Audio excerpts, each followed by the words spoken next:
श्रीमद दासबोधा दशक 5वा मंत्रांचा आणि समास 3रा शिष्य लक्षण नाम। आणि आपण मागच्या वेळेला ओळी क्रमांक 28 पर्यंत आलो होतो। शिष्य कसा असावा, शिष्याकडे कोणती लक्षणं पाहिजे आणि ती लक्षणं शिष्याच्या अंगामध्ये बांधली पाहिजे। जसं एखाद्या माणसाला गाडी शिकायची असेल तर त्याला सातत्याने 4 व्हीलर सातत्याने त्याला गाडी हातात ठेवावी लागते। मग एकदा का त्याच्या हातामध्ये गाडी आली म्हणजे त्यांच्या अंगामध्ये बांधली ड्रायव्हिंग, मग तो लांबच्या टूरला घेऊन जातो गाडी। तसं आपल्याकडे शिष्याची लक्षणं बांधली तर सद्गुरूंची प्राप्ती ताबडतोब होतो, भगवंताची प्राप्ती ताबडतोब आहे। पण शिष्यांची लक्षणं जी आहेत ती अंगामध्ये बांधली पाहिजे। आणि ती लक्षणं कोणती आहेत हे समर्थांनी आपल्याला या शिष्य लक्षण नाम याच्यामध्ये पूर्णपणे आपल्या समोर ठेवलेले आहेत। आता आपण सुरुवात करूया। शिष्य असावा सात्विक, शिष्य असावा भजक, शिष्य असावा साधक साधन करता। ही या समासातली ही जी ओवी आहे, ही ओवी म्हणजे काय आहे तर ह्या आत्मा या समासाचा आत्मा आहे। काय सांगतात समर्थ, शिष्य असावा सात्विक। जोपर्यंत आपल्याकडं सात्विक भाव होत नाही, अष्टसात्विक भाव व्हायला पाहिजे प्रत्येकाचे। अष्टसात्विक भाव झाले तरच आपल्याला परमार्थ कळतं। जोपर्यंत आपल्याकडे आपल्या अंगावरती रोमांच उभे राहत नाही साधन करताना, साधक म्हणजे ध्यान करणारा पाहिजे। शिष्य असावा सात्विक, शिष्य असावा भजक। भजक म्हणजे भजन करणारा, म्हणजे ध्यानातून जो दिलेलं नाम आहे त्या नामातून भजन व्हायला पाहिजे, भजनानंदामध्ये जायला पाहिजे। बाहेरचं भजन नाही बरं का, आतलं भजन आहे। हे भजन आपल्या रोमारोमामध्ये त्याची अनुभूती येते आपल्याला। शिष्य असावा साधक, त्यासाठी आपल्याला साधक व्हावं लागेल। जोपर्यंत साधक अवस्थेला येत नाही तोपर्यंत ज्ञानाची प्राप्ती होणार नाही। म्हणून शिष्य असावा सात्विक, सात्विक भाव व्हायला पाहिजे। अंगी रोमांच रवरवीत, अंगावरती केस उभे राहायला पाहिजे, अंगावरचे रोम उभे राहायला पाहिजे, रोम रोम भजन करायला पाहिजे। अंगी रोमांच रवरवीत, अंगावरती असे बारीक बारीक घाम यायला पाहिजे। जसे गवतावर दवबिंदू कसे असतात तसं आपल्या अंगावरती दवबिंदू आल्यासारखं आपल्याला घाम फुटलं पाहिजे, बारीक बारीक बारीक बारीक। अंगी रोमांच रवरवीत, स्वेद बिंदू डळमलीत, स्वेद बिंदू आहेत ते। चित्त चैतन्य द्रवत, चित्त चैतन्यामध्ये जायला पाहिजे, चित्त चैतन्यामध्ये जायला पाहिजे। ज्या ठिकाणी अहंकार आहे त्या ठिकाणी चैतन्य यायला पाहिजे। म्हणून नाथ बाबा सांगतात, अहंकार धरी सोहमपण, म्हणजे अहंकार ज्या ठिकाणी आहे, मन बुद्धी चित्त आणि अहंकार असे 4 भाग आहेत। अंतःकरण चतुष्टय म्हणतात त्याला। काय म्हणतात? अंतःकरण चतुष्टय। अंतःकरण चतुष्टयमध्ये 4 भाग येतात। एक मन आहे, बुद्धी आहे, चित्त आणि अहंकार। म्हणजे आपण ध्यानाला बसल्यानंतर मनाकडून आपण चित्ताकडे जायला, बुद्धीकडे जायला। बुद्धीने आपल्याला जो नाम दिलेला आपल्या श्रीगुरूंनी त्या नामाचं सतत चिंतन आपल्या बुद्धीकडे असलं पाहिजे, बुद्धीतून आपल्या चित्तामध्ये जायला पाहिजे। मन बुद्धी चित्त, आणि एकदा का चित्तामध्ये गेलं की त्या माणसाला प्रत्येकाला अहंकार येतो। असे बरेच साधक आहेत, चित्तात गेलं की त्यांना अहंकार येतो। ह्या संप्रदायामध्ये बरेचसे साधक बघितले आम्ही, ते नाम चित्तामध्ये गेलं की त्यांना एवढा अभिमान वाढतो, त्यांच्याकडं आवेशक्ती वाढते त्यांची।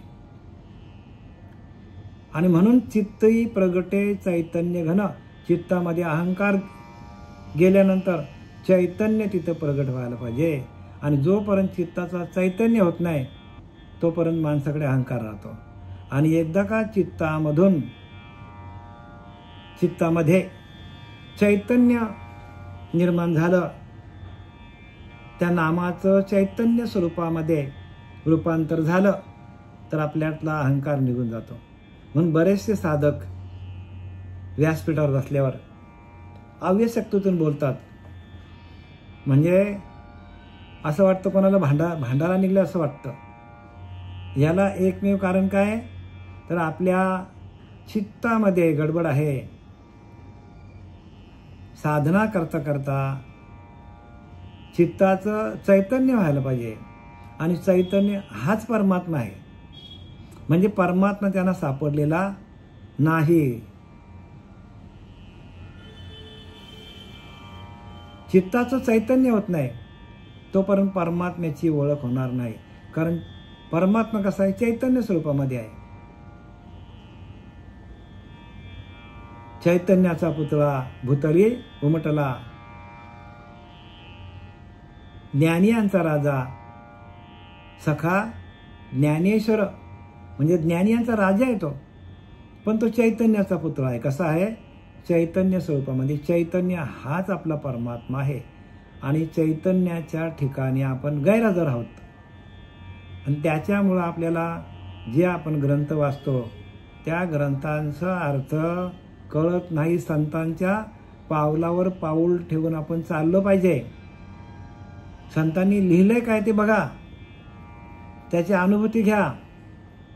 उगाच आपल्या मते चिखल उगा कालवू नका रे. आणि हरिभजनाविना, मग भजनातून हे सगळं मिळतं. भजन ज्याला जमलं, ज्याचं रात्रंदिवस आम्हा युद्धाचा प्रसंग घ्या, करावा परमार्थ अहर्निशी. अहर्निशी म्हणजे सातत्याने आपल्याला भगवंताचं भजन जमलं तरच आपल्याला युद्ध जिंकता येईल. नाही तर माणूस अहंकाराला बळी पडतो, कामाला बळी पडतो, क्रोधाला बळी पडतो, लोभाला बळी पडतो. सगळ्या विषयांना माणूस बळी पडतो. आणि म्हणून दाशारी राजा होता. आपल्या शिवलीला अमृतमध्ये एक कथा आलेली, पहिलीच कथा आहे. त्या कथेमध्ये कलावती नावाची दाशारी राजाची राणी कलावती असते. आणि ती कलावती काय करते, तर श्रीगुरूंना शरण जाते, दुर्वास ऋषींना. आणि दुर्वासाकडून तिने तो मंत्र घेतलेला, नाम घेतलेला असतो. आणि त्याचं भजन करता करता, त्या नामाचं भजन करता करता ती पूर्ण शुद्ध होते. आणि मग राजा असतो, राजा ती व्रतस्थ असते. अशा व्रतस्थ अवस्थेमध्ये असल्यानंतर तो राजा तिला आलिंगन द्यायला जातोय. तर ती सांगते की मी व्रतस्थ आहे, माझ्या अंगाला हात लावू नका. तरी पण तो काय करतो, आता तिचा पती असल्यामुळे ती त्याला आलिंगन देते पत्नीला. तर त्याचं अंग एकदम पोळल्यासारखं होतं. तर ती त्याला म्हणते की बघ, मी दुर्वास ऋषींच्या अनुग्रहातून पूर्ण शुद्ध झालेली आहे. आणि जे काय आहे ते तुला त्रास होतो ते तुझ्याच काहीतरी कर्माचं चुकतं. मग त्याने तिचं ऐकलं की तू कोणत्या गुरुला शरण गेलीस. तर तिने सांगितलं की मी दुर्वास ऋषींना शरण गेलेला आहे. मग म्हणतो मला पण शरण जायचं. ज्या वेळेला दाशारी राजा गर्गमुनींना शरण जातो त्यावेळेला गर्गमुनींना पूर्णपणे शरण जातो. आणि त्याला सांगतो की बाबा मला तुमच्याकडे काय असेल ते नाम द्या मला. आणि गर्गमुनी त्याला ध्यानाला बसवतात. आणि ध्यानाला बसवल्यानंतर त्याच्या डोक्यावर हात ठेवल्यावर त्याच्या अंगातून हजारो कावळे बाहेर पडावे आणि ते जळून होरपळून मरावे अशी अवस्था होते. कावळे बाहेर पडतात म्हणजे पापाच्या रूपाने कावळे बाहेर पडतात. म्हणजे पाप कावळ्याच्या रूपाने बाहेर पडतो असं रूपक दाखवलंय. तसं आपल्या अनुग्रहाच्या क्रियातून जोपर्यंत आपल्या आतमध्ये असलेले काम, क्रोध, लोभ, मद, मत्सर, दंभ, संशय, चिंता या सगळ्या वासना, अहंकार, रजोगुण, तमोगुण, सत्वगुण हे सगळे जोपर्यंत बाहेर निघत नाही तोपर्यंत आपल्याकडे हरिनामाचा गजर आतमध्ये होणार नाही. हरिनामाचा गजर व्हायला पाहिजे चित्तामध्ये. आणि तो हरिनामाचा गजर नाद ब्रह्मातून होतो. आणि तो नाद आपल्याला, नाद काय करतो? नादच आपल्याला तारू शकतो. आणि असा आतमध्ये झालेला नाद, त्या नादातून सगळे, नाद ब्रह्मातून सगळे विषय बाजूला होतात. शांती आपल्याकडे प्रस्थापित होतं आतमध्ये. आणि आपलं अंतःकरण पूर्ण शुद्ध होऊन जातो, पूर्ण शुद्ध होतो. दाशहरी राजा आणि कलावतीची कथा तुम्हाला का सांगितली? कारण शिवलीला अमृतामध्ये पहिल्याच अध्यायामध्ये जे काय आता सांगितलं मी तुम्हाला विवरण, ते पहिल्याच अध्यायामध्ये. म्हणजे शिवलीला अमृत वाचताना लोकांच्या लक्षात येत नाही की अनुग्रहाच्या प्रक्रियेतूनच माणूस शुद्ध होतो. जोपर्यंत पहिला अध्याय कळत नाही तोपर्यंत पुढचा अध्याय वाचून काहीच फायदा नाही. आणि हे गुरुमुखातून, गुरुच्या अनुग्रहातून ही प्रक्रिया आहे सगळी. आणि म्हणून पहिलाच अध्याय त्याच्यामध्ये दाखवला की कलावतीने दुर्वास ऋषींच्या अनुग्रहातून तिला आलेले अनुभव तिने आपल्या पतिराजाला म्हणजे दाशहरी राजाला गर्गमुनींकडे नेऊन अनुग्रह दिल्यानंतर त्याला पण तशीच अनुभूती आली. तसं प्रत्येक घरामध्ये पती पत्नी असतील त्यांनी काय करायला पाहिजे? अनुग्रहित व्हायला पाहिजे. जोपर्यंत आपण अनुग्रहित होत नाही तोपर्यंत कोणताही ग्रंथ वाचला तरी आपल्याला त्याचा काहीच फायदा होणार नाही. कितीही आपण सगळे तीर्थ हिंडलो तरी पण आपल्याला अजिबात फायदा होणार नाही. म्हणून शिवलीला अमृतमध्ये त्यांनी दाखवले की बघा, आम्ही पहिल्याच अध्यायामध्ये अनुग्रह घेतल्याशिवाय पुढचे अध्याय कळणार नाही. म्हणजे नाम मात्र लोक वाचतात, वाचायचं म्हणून वाचायचं, पण त्याचा मतितार्थ कोण सांगेल तुम्हाला? असा हा मतितार्थ आहे. आणि हा मतितार्थ मतीमध्ये जाय म्हणजे बुद्धीतून चित्तामध्ये जायला पाहिजे. पण चित्तामध्ये जाण्यासाठी आपला अनुग्रह पाहिजे. म्हणून अनुग्रह फारच महत्वाचं आहे बरं का. म्हणून रामदास स्वामींनी लिहिले, ज्याच क्षणी देवशोधन नाम, ज्याच क्षणी अनुग्रह दिला त्याच क्षणी मोक्ष झाला. त्या क्षणाला माणसाला मोक्ष होतो. बंधन काय आत्म्याला बोलूच नाही सांगितले, आत्म्याला बंधनच नाही. पण अनुग्रहाच्या क्रियेतून सगळी बंधन निघून जातात. म्हणून तुकोबारा बोलले की नाही, बंधनापासून उकळलेल्या गाठी आणि देता आली मिठी सावकाश. कोणाला मिठी दिली त्यांनी? तुकोबाराने कोणाला मिठी दिली? आपल्याच अंतरीच्या अंतरात्म्याला मिठी दिली. आपलाच अंतरीचा अंतरात्मा प्रकाशित झाला. बंधनापासून उकळलेल्या गाठी, सगळी बंधन होती. या आपण त्या विषयांच्या त्या साखळदंडामध्ये सगळी माणसं अडकलेली आहेत. आणि तिथून निघणं एवढं सोपं नाही आहे. म्हणून अनुग्रह जोपर्यंत नाही तोपर्यंत हे कोणालाच ज्ञान कळणार नाही. लोक जातात गुरुकडे, कुठला तरी आपला तंत्रमंत्र घेतात आणि बसतात करत. पण अनुग्रह इथं काय लिहिले बघा, शिवलीला अमृतमध्ये पण तोच उल्लेख आहे, दासबोधामध्ये पण तोच उल्लेख आहे, रामदास स्वामींनी दासबोधामध्ये पण तोच उल्लेख केलेला आहे. अनुग्रह काय करतो की 1,83,999 योनी माणसाच्या बाहेर काढतो म्हणे त्या योनीतून. आणि मनुष्य देहामध्ये आल्यानंतर त्या परमात्म्याशी आपल्याला एकरूप होता येतो अनुग्रहातून, फक्त अनुग्रह. म्हणून घडीघडी आणि अनुग्रहाचा उल्लेख काय करतो की तुमचा लक्ष अनुग्रहाकडे यावा, बरं का. आणि त्या अनुग्रहाच्या क्रियेतून स्वतः राजा कबूल होतो की बघ, मी अनेक प्रकारची पापं केली, अनेक प्रकारच्या गायी मारल्या, काय अनेक प्रकारच्या स्त्रिया, सगळं सांगतो, स्त्रिया भोगल्या, अनेक प्रकारच्या राज्यातून काय काय त्यांनी केलं, धन आणलं, ते सगळं कबूल करतो तो. पण हे सगळं कबूल केल्यानंतर आणि हे सगळे म्हणून काय लिहिले, ज्ञानाग्नी संपर्के जाळिले विषयांचे खटके. ज्ञानवरा सांगतात विषय जळून जातात, पण जळालेले विषय आपण परत घेतले तर मग आपल्याला आपल्यासारखा मूर्ख आपणच आहोत. जे आपण अनंत जन्मामध्ये आपण जे काय पाप झालेलं प्रत्येक माणसाकडनं, ते पाप एका क्षणात जळाल्यानंतर परत आपण त्याच नादाला लागलो तर मग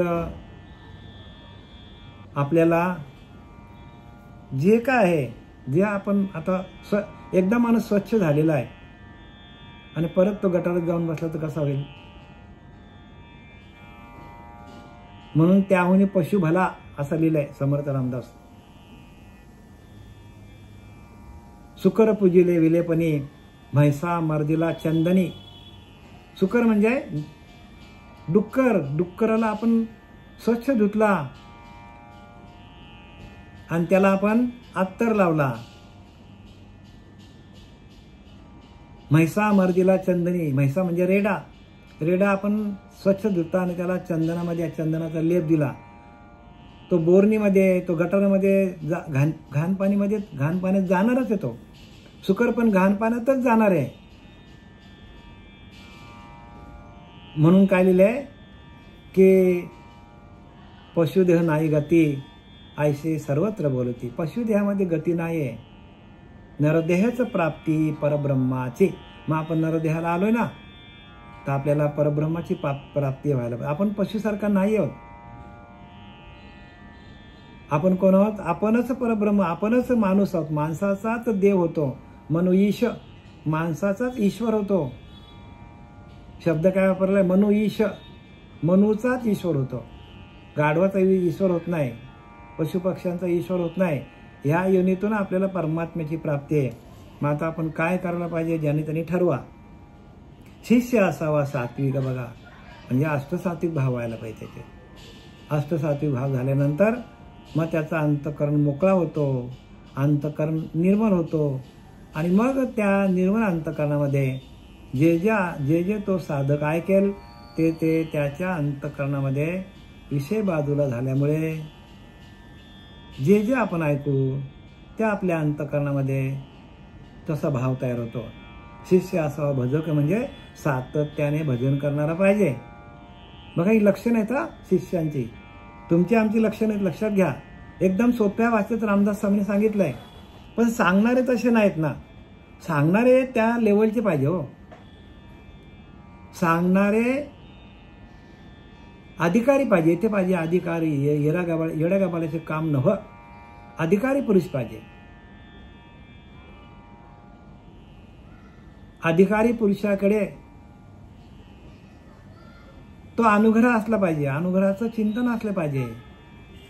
जे परंपरेमध्ये आलेले, जो नारदाकडे होता, जो व्यासमुनींकडे होता, जो दत्त महाराजांकडे जो अनुग्रह होता, जो ज्ञानोबारायकडे होता, जो भगवान शंकराकडे होता, तो अनुग्रह आपल्याकडे असला पाहिजे. म्हणजे आदी अनादी काळचा हंस संप्रदाय, आदी अनादी हंस संप्रदाय. मग त्या निर्गुण निराकाराने हंसाचं रूप घेतलं आणि हंसाने ते ज्ञान ब्रह्माला दिलं. ब्रह्माने अत्रीला, अत्रीने दत्त महाराज, नारायण जालवणकर, लक्ष्मण, बलभीम, सखयानंद, शांतामाई, बंडबाबा, केरबाबा, श्रीपाद बाबा, पांडुरंग देवेकर बाबा, रामदास बाबा, नारायण बाबा, नाना बाबा आणि आपण सगळे बाबाच बाबा. हा परंपरेचा ज्ञान आदी अनादी काळचा आहे.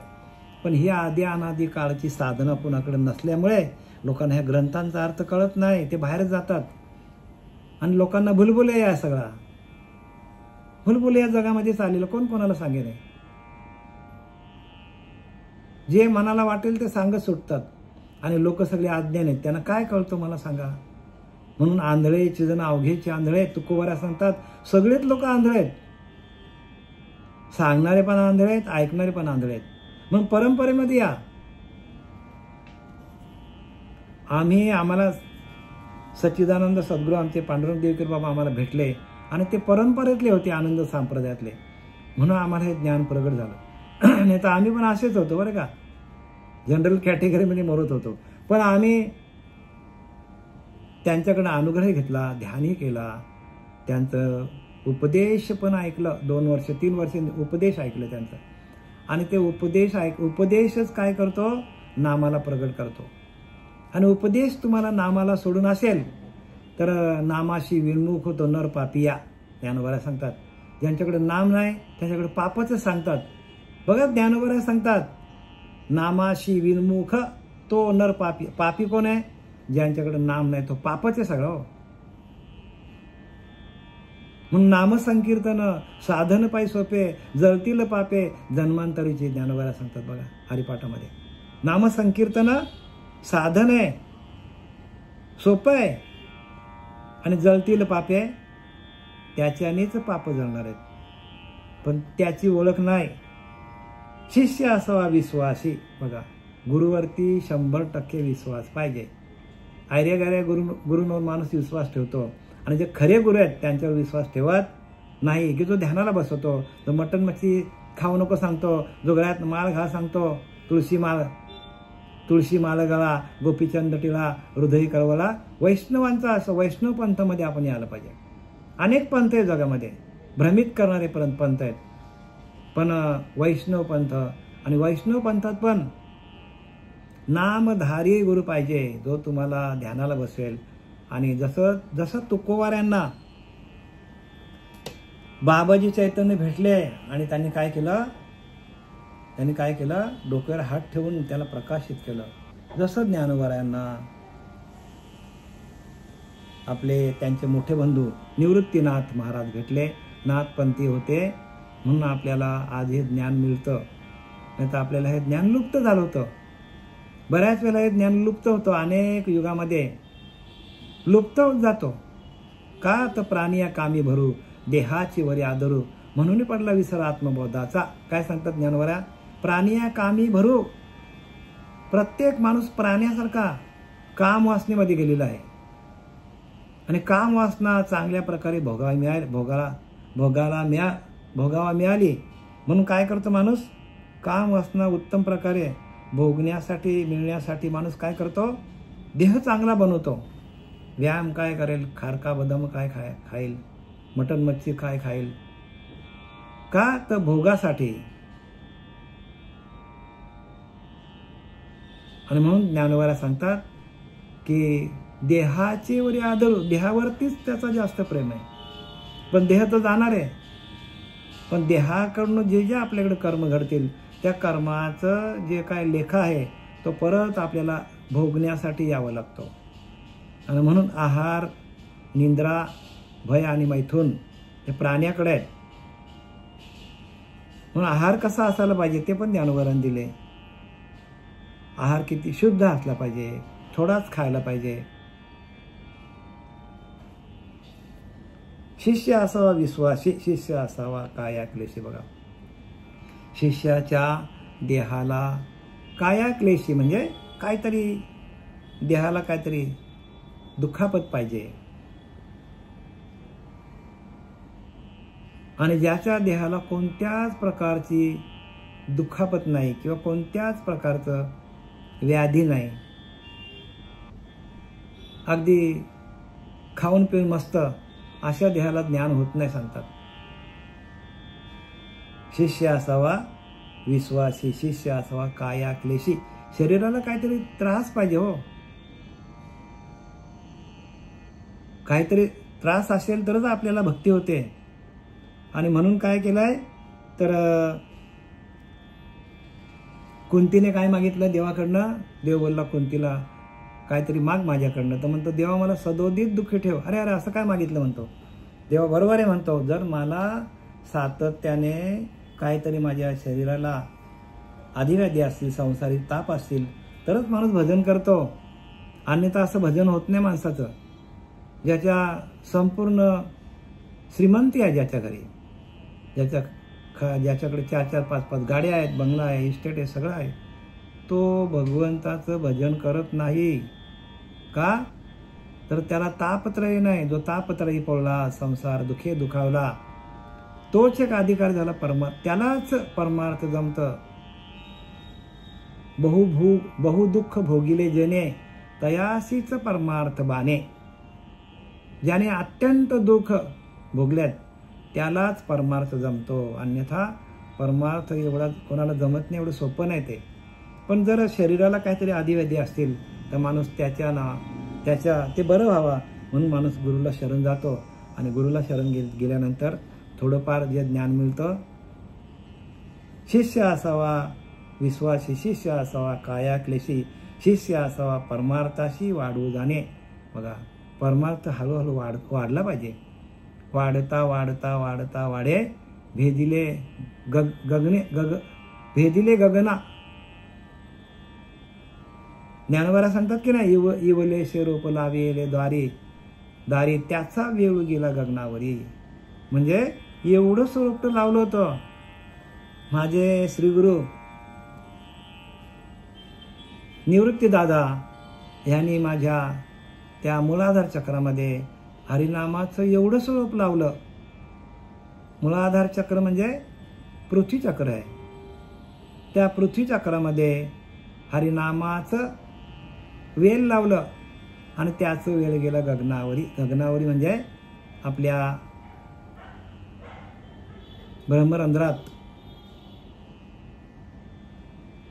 ब्रह्मरंध्रात गेलं म्हणतात. म्हणून आकाश मार्गे गुप्त पंथे जाणती योगी समर्थे, इतरांस गुह्यार्थे सहसा न कळे. कळणार नाही होय अर्थ. रामदास साहेबांनी लिहिलं याचे म्हणजे सगळा, पण हे कोणाला कळतं? आकाश मार्गे गुप्त पंथे, आकाश मार्गातून आपल्याला हे सगळं ज्ञान येतं. ज्ञानोबा सांगतात की नाही, विश्वाचे ते अर्थ माझ्या मनी प्रकाशले, अवघेची झाले देह ब्रह्म. माझा देहच ब्रह्म होऊन गेला. विश्वाचे ते अर्थ म्हणजे विश्वामध्ये असलेली व्यापक शक्ती. माझे श्रीगुरु निवृत्ती राय यांनी काय केलं, डोक्यावर हात ठेवल्यानंतर जे विश्वामध्ये जे व्यापक तत्व होतं, ते व्यापक तत्व काय केलं त्याने, तर माझ्या डोक्यावर हात ठेवल्या बरोबर प्रकाशित झालं. आणि अवघेची झाले देह ब्रह्म, देहच माझा ब्रह्मस्वरूप झाला. कितीतरी उदाहरणं तुम्हाला देऊ शकतो याच्यामध्ये, संतांच्या लिखाणामध्ये आहेत सगळे. पण हे आपण शोधत नाही ना, आपण शोधायला पाहिजे. म्हणून पाहू जाणे सकळांशी पण शोधू जाणे सकळांशी, पण शोधू नेणे आपणाशी. आपण आपल्याला शोधत नाही. ऐसा प्राणी एक देशी वृत्ती रूपे. माणसाची वृत्तीच घाणेरडी आहे. दुसऱ्याला बघतो तो, स्वतःला बघत नाही. पाहू जाणे सकळांशी, पाहू नेणे आपणाशी. आपल्याला जाणत नाही आपण कोण आहोत. ऐसा प्राणी एक देशी वृत्ती रूपे. वृत्ती काय करते, सगळ्यांना तो नावं ठेवत बसतो. सगळ्यांना तुच्छ समजतो माणूस. सगळ्यांचा हेडसाळणी करतो. पण आपल्या आतमध्ये झाकून बघत नाही. आपण कोण आहोत, कशासाठी आलोय, काय करायला पाहिजे, जाणार कुठे, परमात्मा काय आहे, परमात्म्याशी एकरूप कसं व्हायचं, हे गुरुला शरण गेल्याशिवाय कळत नाही. आणि म्हणून काय सांगतात तिथे, शिष्य असावा परमार्थाविषयी वाढवू जाणे. म्हणजे आपलं नामस्मरण अखंड वाढता वाढले पाहिजे. सातत्याने आत्मचिंतन केलं तर आपला परमार्थ वाढेल. जरा जरी खंडन पडलं आपल्या अंतःकरणामध्ये, त्या हरिनामापासून दूर गेलो आपण, तर लगेच विषय आपल्याकडे आतमध्ये येतात आणि आपल्याला एका मिनिटामध्ये होत्याचा नवथा करून टाकतात.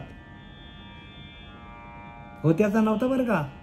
अनेक वर्षाची तपश्चर्या केलेले तपस्वी लोकांनी, पण एका क्षणामध्ये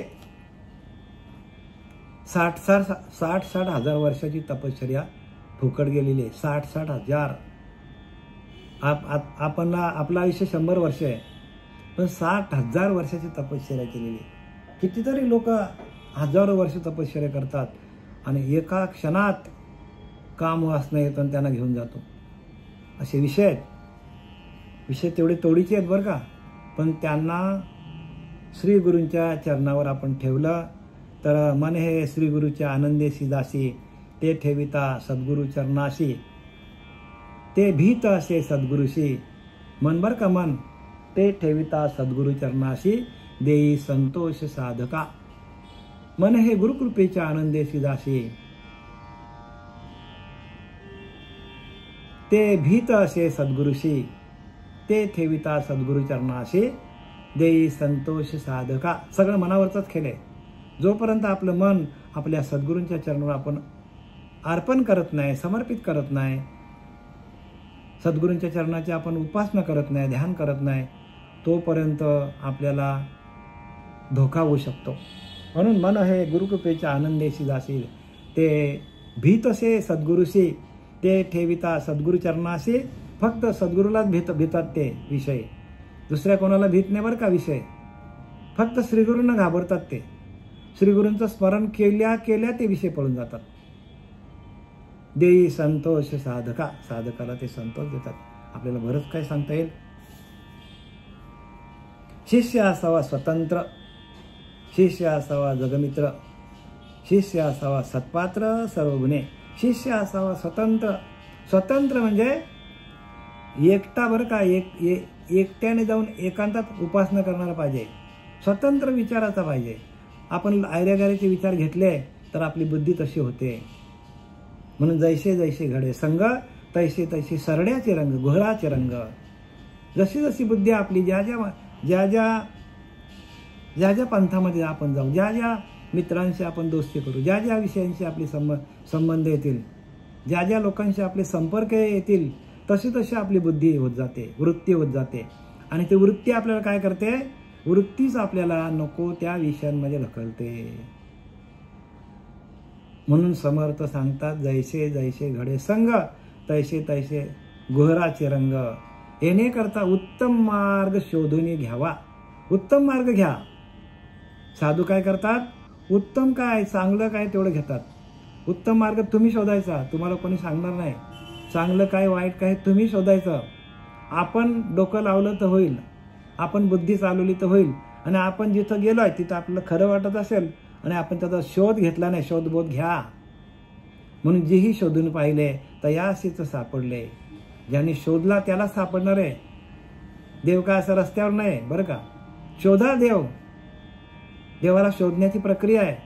देव आतमध्ये आहे, त्याला कसा शोधायचा ते पण समर्थ रामदासाने देव शोधन समास त्याच्यामध्ये लिहिलेला आहे. सगळं आहे दिलं बरं का दासबोधामध्ये. पण आपण कमी पडतो का? तर आपल्याकडे अनुग्रह नाही, आपल्याकडे ध्यानाची प्रक्रिया नाही, आपल्याकडे प्रबोधाचं चिंतन नाही. ही व्यथा आहे सगळ्यांची. एका प्रबोधाच्या चिंतनातून, एका अनुग्रहाच्या चिंतनातून संपूर्ण दासबोध आपल्याला कळतो. अन्यथा जर अनुग्रह नसेल, ध्यान नसेल, चिंतन नसेल, प्रबोधाचं चिंतन नसेल तर कुठलाच ग्रंथ कळणार नाही. कुठलाच बरं का. कळला तरी तो आत्मज्ञान नसणार. तुम्ही ज्ञानी होणार. लिहिलं की नाही, होय का पंडित अनेक शहाणा, होय का पंडित शहाणा अनेक नाही माझ्या मना, जाणे भक्तीचा जीवाला तोच दैवाचा पुतळा. होय का पंडित शहाणा अनेक न, पंडित होईल माणूस पण आत्मज्ञानी होणार नाही. आत्मज्ञानाविना पार्था सर्व कर्म निरर्थकम.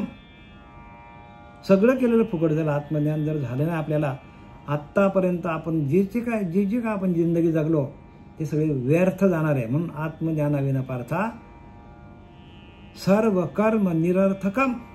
फुकट जाणार सगळं काम. आपल्याच आत्म्याचं आपल्याला ज्ञान, आपल्याच देहामध्ये काय चाललं आपल्याला कळत नाही. म्हणजे आपण गाफील राहतो, गाफील. शिष्य असावा स्वतंत्र, शिष्य असावा जगमित्र. बघा काय करायला पाहिजे? जगातल्या सगळ्या लोकांशी आपले संपर्क असले पाहिजे. आणि शिष्य असावा सत्पात्र, सत्पात्र सर्व गुणे. म्हणजे पात्रता यायला पाहिजे शिष्याकडे. शिष्य पात्रतेचा पाहिजे हो.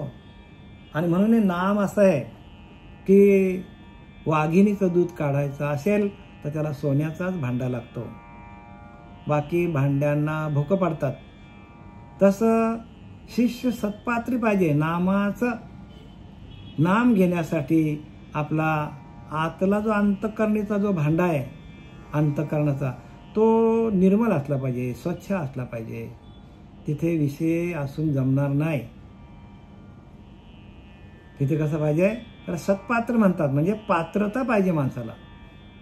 जसं सत्पात्री दान द्यायचा असतो. कोणाला पण आपण दान दिला तर आपल्याला पाप लागतो. एखाद्याला दान दिला पैशाचा आणि त्याने जाऊन नको ते धंदे केले, त्याने जाऊन काय लिकर पिला, अजून हाणामारी केली, काय केलं त्या पैशाच्या जीवावर, तर पाप कोणाला लागतो? देणाराला. म्हणून सत्पात्र म्हणजे असा पात्र पाहिजे की नाम देण्यासाठी त्याचा देह, त्याचा अंतःकरण एवढा शुद्ध असला पाहिजे. आणि जर तो खाणारा पिणारा असेल आणि त्याला आपण दिलं तर ते जसं वाघिणीचा दूध इतर भांड्यात काढला तर त्याला भोकं पडतात आणि फक्त सोन्याच्या भांड्यात ते दूध टिकलं जातं. तसं आपलं हे भांडं सोन्याचं असलं पाहिजे. सोनेरी नाही बरं का, सोन्याचं भांडं असलं पाहिजे, म्हणजे पवित्र असलं पाहिजे. आपल्याकडं पवित्रता पाहिजे. जेवढी पवित्रता अंतःकरणामध्ये आणि वैराग्य, विवेक, पवित्रता आणि ब्रह्मचर्य या 3-4 गोष्टी आपल्याला सांभाळलं तर ज्ञान आपणच परब्रह्म आहोत. आपल्याकडेच आहे परमात्मा, आपणच परमात्मा स्वरूप आहोत. हे सांगणारे कोणी भेटत नाही का, तर त्यांच्याकडे ते नाही आहे. आणि लोकांना तशीच आपल्यासारखा गुरु मिळाला की लोकांना आवडतो, आणि आपल्या विरोधात बोलणारा मिळाला तर ते लगेच सोडून जातात. का? त्यांना त्यांच्यासारखा गुरु पाहिजे, कारण त्यांना 184 ते ड्यूज आहेत. 184 84 लक्ष योनीमध्ये जायला ते तयार झालेले आहेत. आणि त्यातून बाहेर काढणारा गुरु मिळाला तरच आपल्याला जन्माला आल्याचे सार्थक होईल.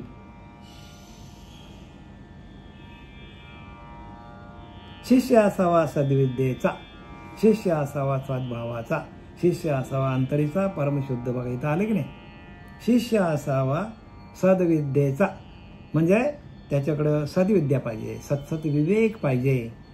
शिष्य असावा सद्भावाचा म्हणजे चांगला भाव पाहिजे. भगवंताच्या विषयी चांगला भाव असला पाहिजे. आणि शिष्य असावा अंतरीचा, परमशुद्ध, आतमध्ये शुद्ध पाहिजे.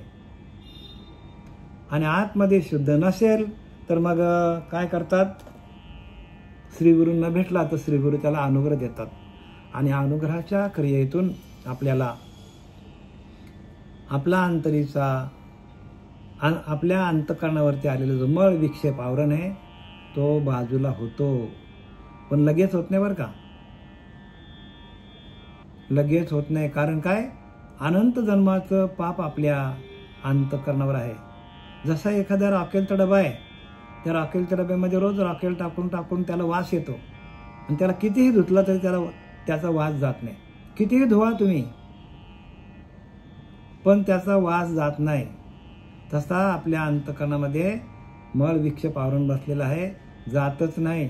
पण जोपर्यंत त्या रॉकेलच्या डब्यामध्ये आपण काय करायचं, एक मशाल घ्यायची आणि तिला पूर्ण जाळून काढायचं. त्या डब्याला आपण जाळून काढलं तर त्याचा वास निघून जातो. तसा आपल्या अंतःकरणामध्ये अनुग्रह हा काय आहे, जाळण्याची क्रिया आहे. संपूर्ण विषयांना काय करता, अनुग्रह काय करतो, अनुग्रह संपूर्ण विषयांना, जाळलेल्या विषयांचे कट्टके विषय जळून जातात. जोपर्यंत विषय आपल्या अंतःकरणामध्ये आहेत तोपर्यंत आपला मन शुद्ध होत नाही. आणि आपल्याला अनुग्रहाच्या प्रक्रियेत जळले जातात. म्हणजे काय, तिथे ते जळणं नाही बरं का, जळले जातात म्हणजे ज्ञान आपल्याला मिळतं. आपल्याच देहाचं, आपल्याच अंतःकरणीमध्ये अंतरीच्या अंतरात्म्याचं ज्ञान आपल्याला होतो. तिथे विषय जाळले जात नाही. विषय आहेतच तुमच्याकडे, पण त्याचा वापर कसा करायचा, आपलं अंतःकरण शुद्ध कसा ठेवायचा, आपल्याला त्रास देणारे विषय त्यांचा प्रभाव कसा कमी करायचा, हे सगळं त्या अनुग्रहाच्या क्रियेतून होतो.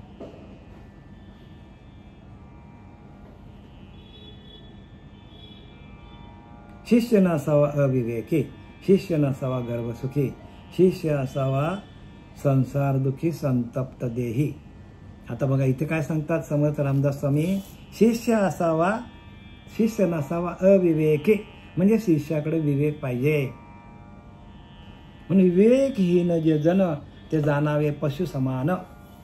ज्यांच्याकडे विवेक आहे, विवेक नाही ते पशुसारखे आहेत, ते जाणावे पशु समान. विवेकहीन जे जन ते जाणावे पशु समान.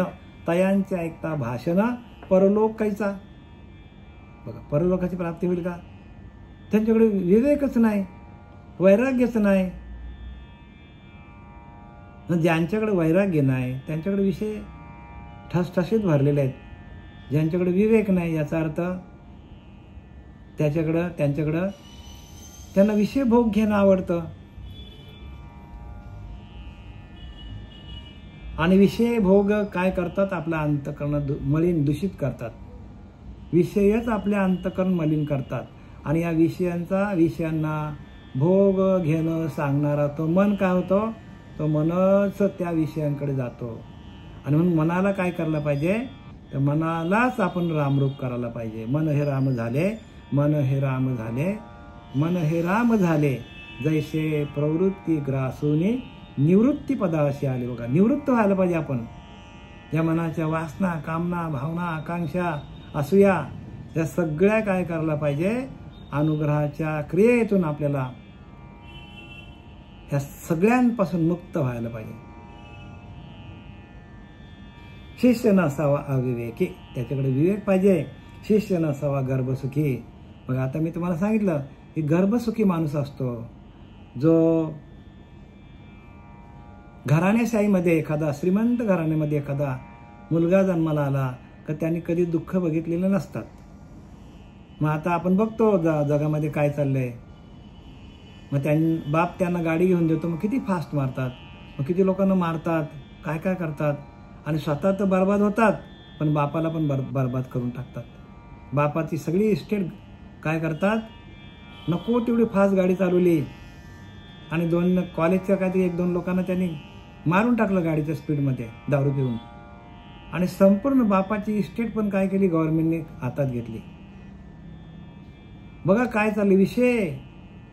हे विषय आहेत ना, हे विषय काय? हे भजन मार्गीचे मांग आहेत. भजन करून देत नाही माणसाला. विषय काय करतात?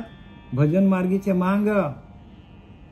चिखलाविनं बुडविती आपल्याला, पाण्याविनं चिखलाविनं रोविती, पाण्याविनं बुडविती, असे विषय आहेत. म्हणून मी नेहमीच म्हणत असतो बघा, आईनाच्या बाईनांना 84ला घेतल्याशिवाय, असा त्यांचा स्वभाव आहे विषयांचा. म्हणून शिष्य नसावा अविवेकी, त्याच्याकडे विवेक पाहिजे. आणि तो नसावा गर्भसुखी. शिष्य असावा संसार दुखी संतप्त देई. संसारामध्ये दुःख कष्ट आले तरच माणूस भगवंताचं चिंतन करतो.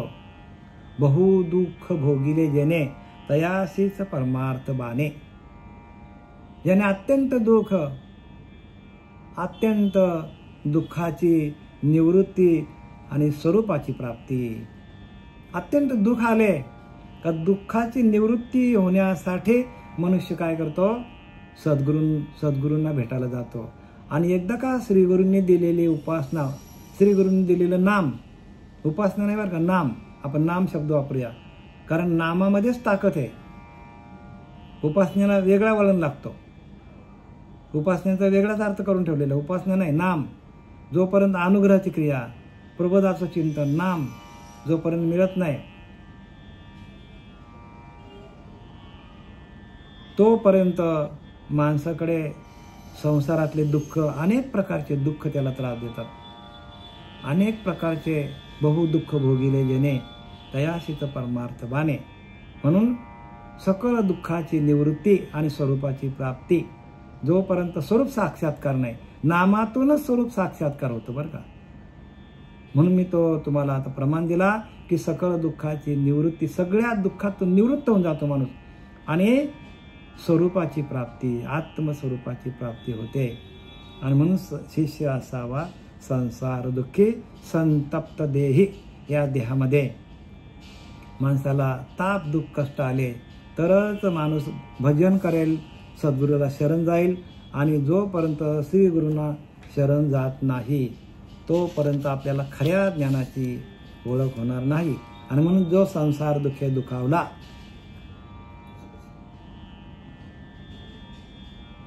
जो त्रिविध तापे पोळला, तोची एक अधिकारी झाला परमार्थाशी.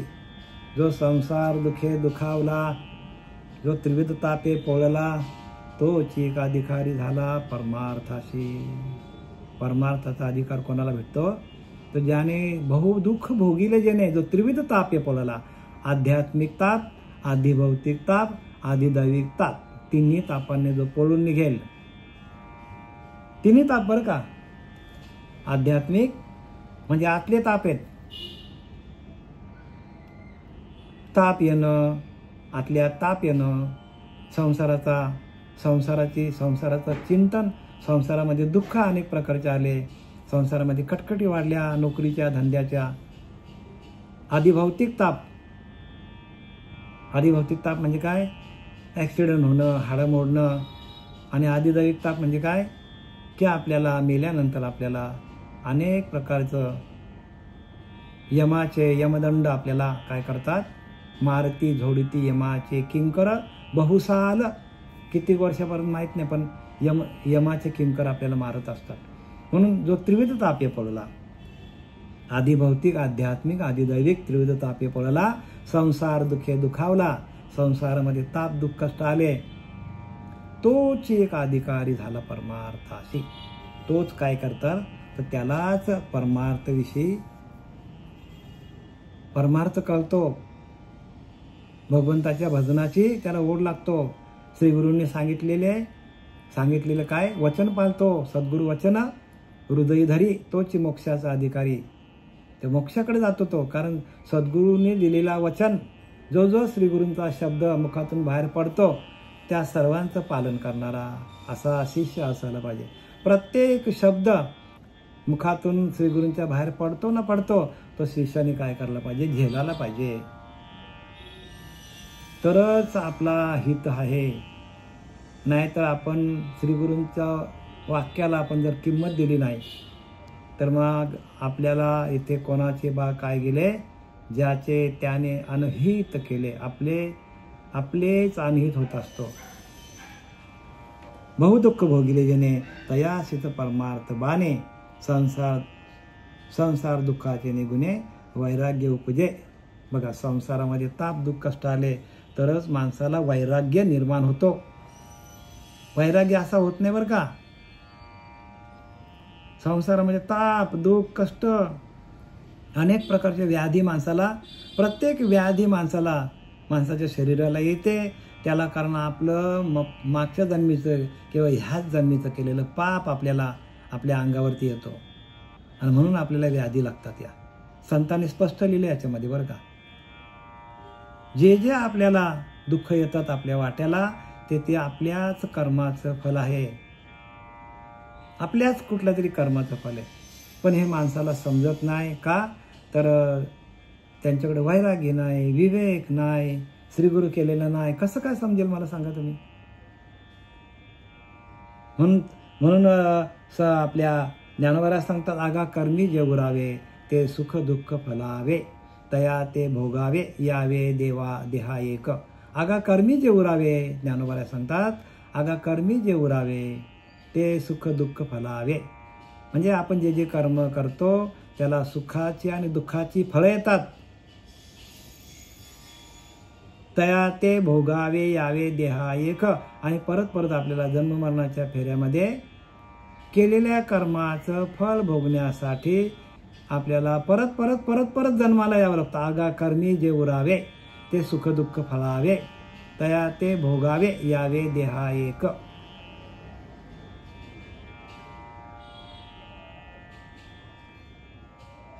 कुठल्या तरी देहामध्ये आपण येऊन केलेल्या कर्माचा भोग माणसाला भोगावा लागतो. जया संसाराचा त्रास, तयाशीच उपजे विश्वास. बघा, भगवंताच्या भक्तीमध्ये ज्याला संसाराचा ताप दुःख कष्ट आले, त्याचाच भक्तीवर विश्वास बसतो. आणि ज्याला कुठल्याही प्रकारची दुखापत नाही, ज्याला कुठल्याही प्रकारची व्याधी नाही, ज्याला कुठल्याही प्रकारचा संसारातला त्रास नाही, तो सद्गुरूच्या वचनावर अजिबात विश्वास ठेवत नाही. त्याला वाटतं देहानीच चालवतो. देहामध्ये असलेला परमात्मा आहे, त्या परमात्म्याला तो जाणत नाही का? त्याच्या सत्तेवर आपण सगळं कार्य करतो. चाले हे शरीर कोणाची असत्ते, कोण बोलवितो हरिविन. देखवी ऐकवी एक नारायण, तयाचे भजन चुकू नका. ज्ञानोबा सांगतात, तुकोबा सांगतात, काय सांगतात, चाले हे शरीर कोणाची असते. ज्याला अजिबात ताप दुःख कष्ट नाही तो बोलतो शरीर मीच चालवतो. तो म्हणतो शरीर मीच चालवतो, कोण बोलवितो हरिविना. बघा, हरीची ओळख झाली. हरीची ओळख येण्यासाठी आपल्याला संसारामध्ये ताप दुःख कष्ट यावे लागतात. म्हणून काय काय लोकांनी संपूर्ण आपलं युवा आयुष्य खाऊन पिऊन मजा करण्यामध्ये घालवला आणि आता शेवटीला अंतकाली आपल्याला ज्या देहाकडून जे जे कर्म झालेले आहेत ते कर्माचं भोग आपल्याला ह्याच जन्मामध्ये भोगाच्या रूपाने ती फलं येतात. जे कर्म आहे ना ते कर्माची फलं आपल्याला कुठल्या तरी देहामध्ये आपल्याला भगवंत घालतो आणि आपल्याला भोगावं लागतं. म्हणून कर्माची भक्ती सगळ्यात श्रेष्ठ भक्ती आहे. कर्माची भक्ती सगळ्यात श्रेष्ठ भक्ती. चांगले कर्म केलं तरी जन्माला यावं लागतो, वाईट कर्म केलं तरी पण जन्माला यावं लागतो. म्हणजे कर्म, दोन्ही कर्म, चांगले वाईट कर्म दोन्ही आपल्याकडनं बाद व्हायला पाहिजे. आणि ते बाद होण्यासाठी आपल्याला जी दिलेली उपासना आहे, जो दिलेला प्रबोधाचं चिंतन आहे,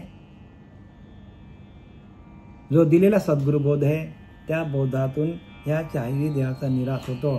सद्गुरुबोध जेव्हा झाला तेव्हा 4 देहाचा अंत आला.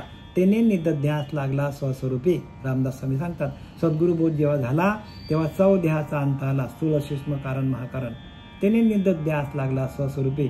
मग आपल्याला तो अभ्यास करावा लागेल स्वरूपाशी एकरूप होण्यासाठी. झालेली सेवा आपले सच्चिदानंद सद्गुरू श्रीपाद बाबा, सच्चिदानंद सद्गुरू पांडुरंग दिवेकर बाबा, सच्चिदानंद सद्गुरू रामदास बाबा, सच्चिदानंद सद्गुरू नारायण बाबा, सच्चिदानंद सद्गुरू रोहिदास बाबा, सच्चिदानंद सद्गुरू नारायण नाना बाबा यांच्या चरणी समर्पित करत आहे. पुंडलिकावरती हरिविठ्ठल श्री ज्ञानदेव तुकाराम पंढरीनाथ